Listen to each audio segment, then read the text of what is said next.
ఇప్పటికైనా కళ్ళిద్దరు వచ్చేది మా ప్రభుత్వం. అయ్యా 3.5-4 సంవత్సరాలు 3.5-4 సంవత్సరాలు దేవుడు అక్కడ దేవుడు. ఈ రోజు ఇది ఆఖరి ఎలక్షన్ అని అంటే నాకు సంబంధం లేదనుకోండి.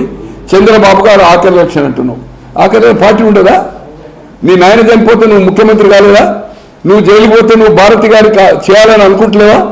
తో ఈ విధంగా ఏదైతుందో ఏ రాజకీయ నాయకుడు శాపనార్థాలు ఇంతవరకు భారతదేశ చరిత్రలో నరకం పోతారు. నరకం ఏంటండి అది? దేవుడు ఉన్నాడు. దేవుడు ఎవరికి ఉన్నాడు? అందరికీ ఉన్నాడు. దేవుడు చూపాడు కదా. మడమ తిప్పను మాట్లాడి ఈ రోజు ఏదైతుందో అక్కమ్మ చెల్లెలమ్మని ముద్దించుకొని నీ తల్లిని కంటేసినావు. నీ చెల్లికి ఏదైతుందో కోర్టు తల్లి మీద కేసేసినావు. సిగ్గు లజ్జ ఉండాలి మీకు? ఈ రోజు ఏదైతుందో ఇటువంటి నేనంటున్నా. ఈరోజు లల్లు గారు జైలుకు పోయారు ముఖ్యమంత్రి ఉండి. చౌతాలా గారు ముఖ్యమంత్రి అయిన తర్వాత జైలుకు పోయారు. హర్యానా చీఫ్ మినిస్టర్ దేవిలాల్ గారు సన్ను. జయలలిత గారు జైలుకు పోయారు. బతుకుంటే ఆమె కూడా శిక్ష పడేది. మధు కూడా పోయాడు. ఇట్లా ఎవ్వరు చాలా మంది అవినీతి చేశారు. ఇటువంటి అల్లిబిల్లి కంపెనీలు పెట్టినోడు రాష్ట్ర చరిత్రలో కాదు దేశ చరిత్రలో ఏ ముఖ్యమంత్రి కానీ ముఖ్యమంత్రి కొడుకులు కానీ ప్రజాప్రతినిధులు కానీ ఎవ్వరు కూడా ఇటువంటి అల్లిబిల్లి కంపెనీలు పెట్టి అయ్యా నీ వల్ల నువ్వు జైలు పోయినావు. నీ పైన అధికారులు ఈరోజు 5 ఏళ్ళు పరిపాలించి నీ ఇంట్లో పనిచేసే నమ్మకస్తులైన ధనుంజయ రెడ్డి, కృష్ణమోహన్ రెడ్డి, ఆయన పేరు ఆడిటర్ బాలాజీ, వాళ్ళని విడిచిపెట్టండి. ఈరోజు రాజకీయ నాయకుల్లో పోయి పెద్ద యాత్ర లెక్క కలుస్తున్నావు. నీ నమ్మకస్తులు వాళ్ళు మంచి వాళ్ళంటున్నారు. ఎందుకు జైలు కలవలేదు? వాళ్ళను బాలాజీని ఎందుకు కలవాల? కృష్ణమోహన్ రెడ్డి ఎందుకు కలవలేదు? ధనుంజయ రెడ్డి ఎందుకు జైలు పోయి కలవడం లేదు? ములాఖాత్ ఎందుకు తీసుకోవడం లేదు? రాజకీయ నాయకులు ఎవరైతే జైలుకు పోయినా అందరినీ పోయి కలిశాడు.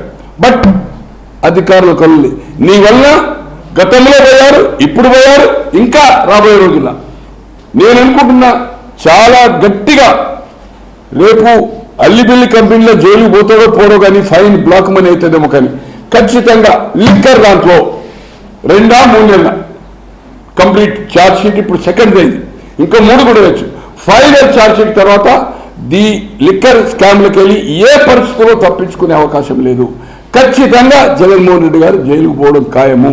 కాకుండా మేము ఎమ్మెల్యేలు కానీ ఎమ్మెల్సీలు కానీ జడ్పీ చైర్మన్లు కానీ రాజ్యసభ కానీ లోక్సభ కానీ మేము పబ్లిక్ రిప్రజెంటేటివ్స్. అలాగే మేము పబ్లిక్ మనీని శాలరీ తీసుకుంటున్నాము. ఈరోజు జగన్మోహన్ రెడ్డి గారి తాడపల్లి ప్యాలెసా లేకపోతే బెంగళూరు అంటే ఆ గవర్నమెంట్ పర్మిషన్ తీసుకోవాలి. ఇడుపుల పైన పులివెందుల ఈరోజు ఏసీబీ కెన్ రైట్. ఏసీబీ ఏదైతుందో స్టేట్ కంట్రోల్డ్ బై ఏసీబీ. గతంలో రామారావు గారు వాళ్ళ మంత్రివర్గంలో Ramachandra Rao labour minister P Janardhan గారు వచ్చాడు. 10,000 తీసుకున్నట్టుగా ఏసీబీ ఆయన మంత్రివర్గం నుంచి తీసేశారు. బంగారు లక్ష్మణ్ గారు సిడి ఏదైతుందో ₹1,00,000 అంటే అతని జాతీయ అధ్యక్ష పదవి బీజేపీ పార్టీ అది పార్టీ అనుకోండి పార్టీ అధ్యక్ష పదవి కోల్పోయాడు.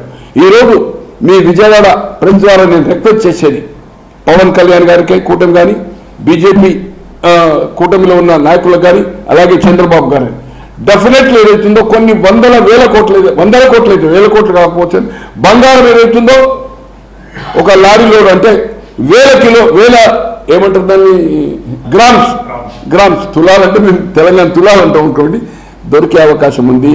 ఈ అవకాశాన్ని సిట్ ఈ రోజు ఏదైతుందో డెక్కన్ ఖచ్చితంగా ఇప్పుడు అక్కడైతే ఎట్లయితే పట్టుకున్నారో తాడపల్లిలో అయితే ఎక్కడ మూలికలు ఉన్నాయా బెంగళూరు అంటేనో ఆ స్టేట్ గవర్నమెంట్ పర్మిషన్ తీసుకోవాలి. అక్కడ కూడా ఖచ్చితంగా పర్మిషన్ అడుగుతాయి.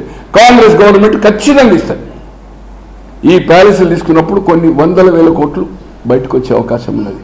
ఆయన మాట్లాడుతూ చూస్తూ ఉంటే ఆయన కానీ మిథున్ మన అవినాష్ కానీ అంబటి రాంబాబు దయ్యాలు వేదాలు వలించినట్టు. అయ్యా ఈ భారతదేశ చరిత్రలో ఒక సిబిఐ అడ్డుకున్న నాయకుడు ఎవరు లేదు. 3 రోజులు నరకం చూపెట్టాడు అవినాష్ రెడ్డి. ఎక్కడి నుంచి కడప నుంచి గాయపోతూ మొత్తం 3 రోజులు 24 గంటల టీవీ ఎట్లా పోతుంది ఏ రూటు ఆఖరికైంది. వాళ్ళ తల్లి హాస్పిటల్ ఉంటే కర్నూలులో కొన్ని 1,000 మందిని పెట్టుకొని 100 మంది పోలీసులు పెట్టుకొని ఏదైతుందో సిబిఐని కనీసం ఎంటర్ కాకుండా ఏదైతుందో బంధించిన చరిత్ర అవినాష్ రెడ్డి. నీవు ఈరోజు ప్రజాస్వామ్యం గురించి మాట్లాడుతున్నావు. మీ బావగారు ఏదైతుందో ప్రజాస్వామ్యం గురించి మాట్లాడుతున్నావు. సిగ్గు లజ్జలు. అదే స్టేట్ గవర్నమెంట్ నీ కంట్రోల్ లేకపోతుంటే మెడ పట్టి ఏదైతుందో ఎక్కడికక్కడ కాలు చేయాలి ఇరిసి పట్టుకుపోయేవాళ్ళు. అది నీ అధికార దుర్వినియోగం కాదా? 3 రోజులు చివరికి ఏదైతుందో సిబిఐ వచ్చిన అధికారులు ఢిల్లీ కాంటాక్ట్ చేసి ఢిల్లీ నుంచి వచ్చి ఇక్కడ మనము ఏదైనా చేస్తే లా అండ్ ఆర్డర్ పొజిషన్ అవుతుంది. అంటే కొంతమంది ఏదైతుందో ఆల్రెడీ పెట్రోల్ తీసుకుంటారని చనిపోతారని ఫీడ్బ్యాక్ ఇచ్చారు వాళ్ళకు. వాళ్ళు ఏదైతుందో ఇది లా అండ్ ఆర్డర్ ప్రాబ్లం అయితే అవుతుందో ద బ్యాక్. అటువంటిది ఏదైతుందో ఈరోజు ప్రజాస్వామ్యం గురించి కూని అయిన దాని గురించి మీరు మాట్లాడడం విచిత్రంగా ఉంది.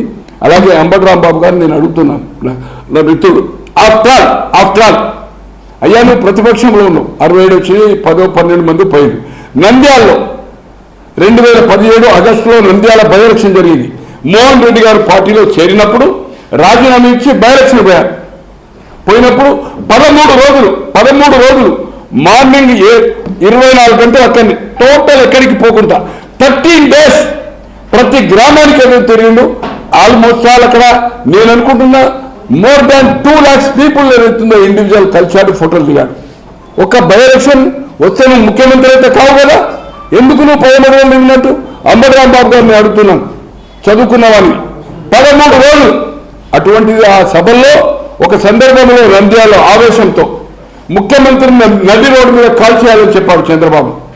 ఒక ప్రతిపక్ష నాయకునిగా ఉండి, అంతకుముందు ఎంపీగా ఉండి, కుటుంబం అంతా రాజకీయాలు ఉన్నవానిగా, చదువుకున్నవానిగా, అవగాహన ఉన్నవానిగా ఒక ముఖ్యమంత్రిని నది రోడ్డు మీద కాల్ చేయాలనుకుంటున్నాడు. వివాదాస్పద వ్యాఖ్యలు చేశాడు. అటువంటిది ఈరోజు ఏదైతుందో శాపాలు ఎవరు ఇంతవరకు రాజకీయంలో భారతదేశ చరిత్రలో ఇటువంటి శాపాలు పెట్టిన సంఘటన నేను చూడలేదు. ఈరోజు పులివెందుల గెలవడానికి కోసం వాళ్ళు మా తెలంగాణ భాషలో ఉంటారు, ఈటిక జవాబ్ పత్తర్సే. ఇటుక కొట్టినప్పుడు బండ కొట్టారు కదా, ఖచ్చితంగా కొంత అంటే దే మేనేజ్. ఇది సహజమే ఎవరు అధికారంలో ఉన్నా, దీంట్లో ఏమీ దాపరికం లేదు. నేను న్యూట్రల్ కనుక దాపరికం లేదు.